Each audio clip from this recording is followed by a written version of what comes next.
Hey there, how's it going? So today we're going to be talking about the endgame PvP system for Diablo Immortal. I've been playing the Cycle of Strife for over a week, and today I'm going to tell you my full experience about it. There are some problems that I ran into, and we had some serious issues on the North American server. Let's talk about it.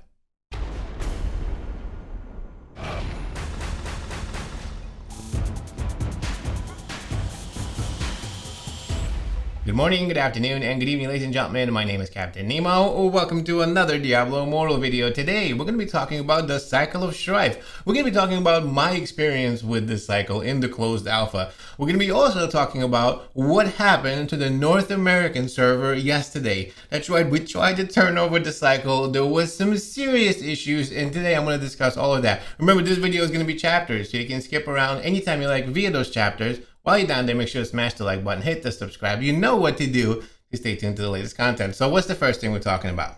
All right, so the Cycle of Strife and what has been going on. Remember, by the way, if you do not know what the Cycle of Strife is, I have a fantastic videos for you. I will link them up top about activities, about what you need to do as a shadow, the whole lore aspect of it, and what happened to the backstory of like the immortals versus shadows and how it all began. If you don't know about the cycle, you definitely want to make sure you check out those videos. I'll link them for you up top. Now we're going to be talking about high level stuff here because I see a couple of little problems here. We're going to be talking about shadows versus immortals, right? The idea is to become immortal, and that's what you're driving towards when you're a shadow. You join a dark house or you create one, you start driving up the dark house, you get on the leaderboard, and the top 10 dark houses go up against the immortals in something called the Rite of Exile that happens on Sunday if the right stages are reached.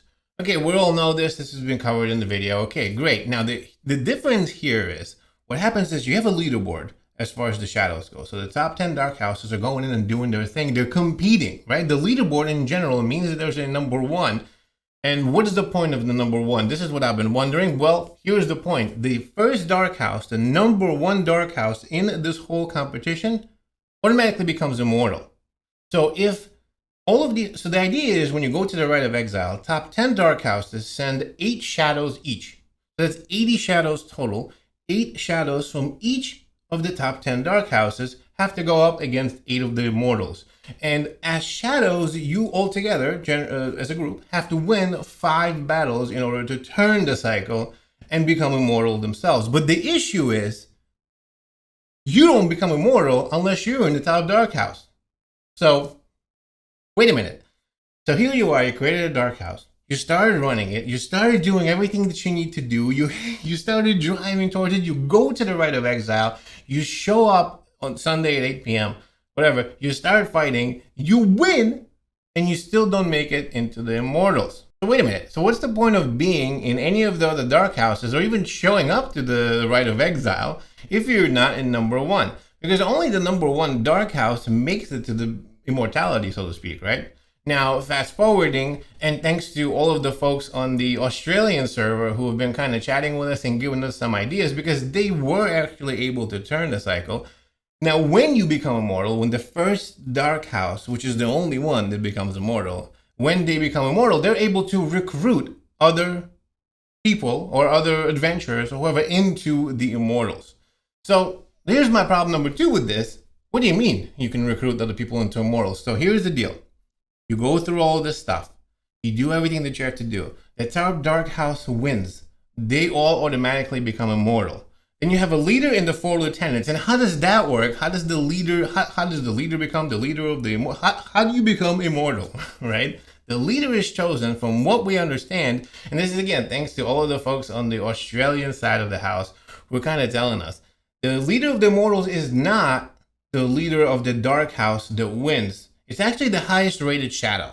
So at the end of this whole process, once the cycle turns, you actually get a rating for all of the things that you've done as a shadow, for basically how shadowy you are, right? I actually have a video on the shadows and the activities and all that. So if you wanted to know like how you rank up and all that, I'll have a video for you up top. But you become shadowy by doing things. And at the end of this Rite of Exile, right, somebody gets the number 1 rank, and apparently that person becomes the immortal, becomes the leader of the immortals, the head honcho, the top of the pack, so to speak.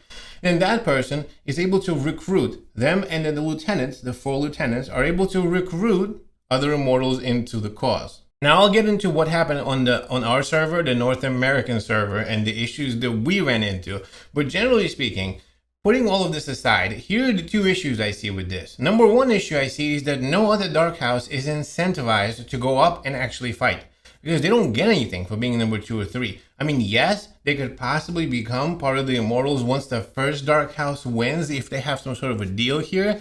But here are the issues. But I almost think of this as like the American politics. And I am no way bringing politics into this. I hate politics. I don't want to get involved with any of that. But if you really think about it, it's almost like you have a bunch of groups who are trying to be number 1. And then whoever is number 1, you're supposed to rally behind them kind of to drive the whole party together and become immortal.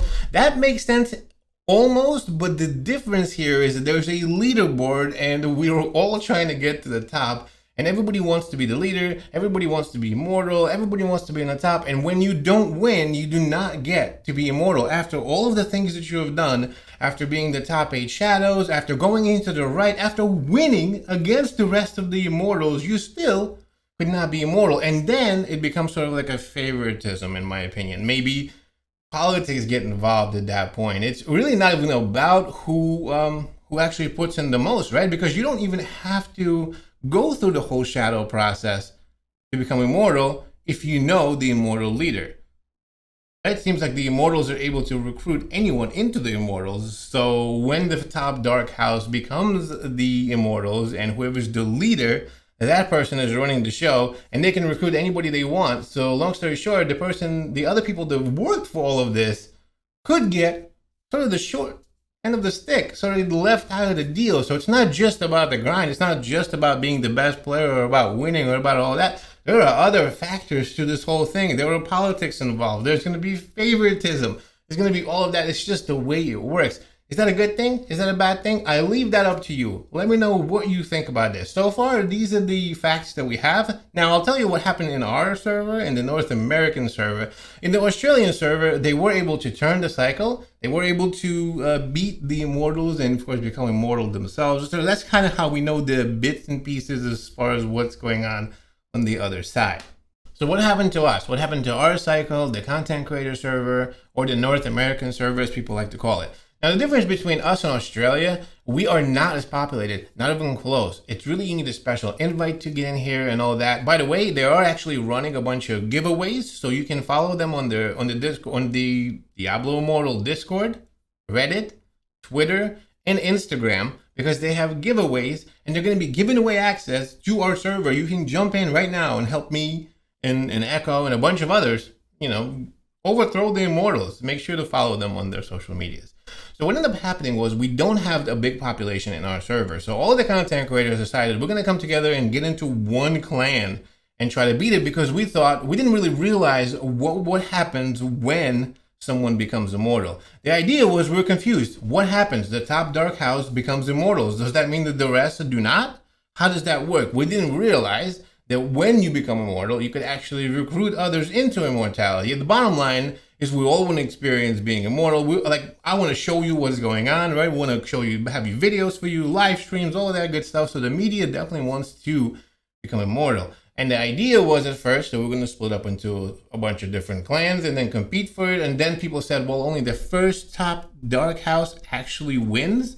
So then we decided to switch. So we said, okay, you know what? On Wednesday, before all of this, we're going to pull in and go into one Dark House together to go beat the immortals. The issue became, later on we realized, that the other Dark Houses, the other few that we had, didn't really have enough people in them.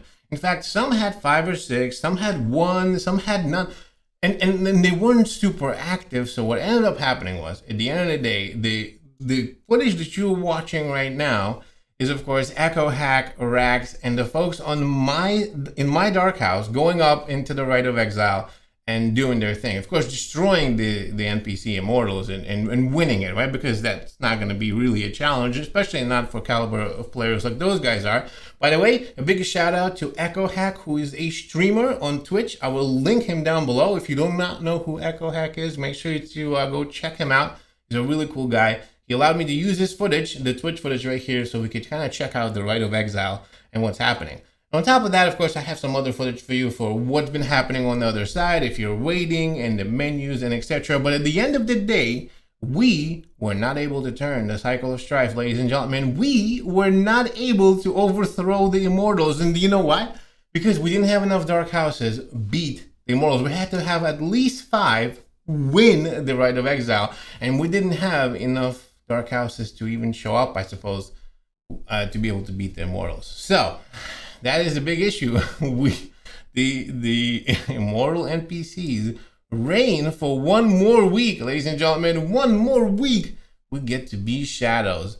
So what's the plan? What are we going to be doing? Well, we got some stuff cooking for you, ladies and gentlemen. Make sure to stay tuned to mine, Echo's channel. Make sure to follow Echo, Hack on his Twitch, and a few other Diablo Immortal streamers we're going to be showing you. And of course, next week is when we're going back into the Rite of the Exile, and we're going to take our immortality. We're going to take down those immortal NPCs. We need a little bit more coordination and a little bit of change. But what do you think about this video? What do you think about the actual problems that I feel could be an issue with the cycle of strife, right? I mean, is it really promote you winning if you're number 2, 3, or 4? Is it going to be, are politics going to be involved in this whole thing? Is it not just a grind? You also have to make sure you have to be a favorite player and the best player and politic with everybody, not just grind and have the highest paragon, the best gear. Let me know down below what you think about it. Thanks so much for watching this video. I'll see you in the next one.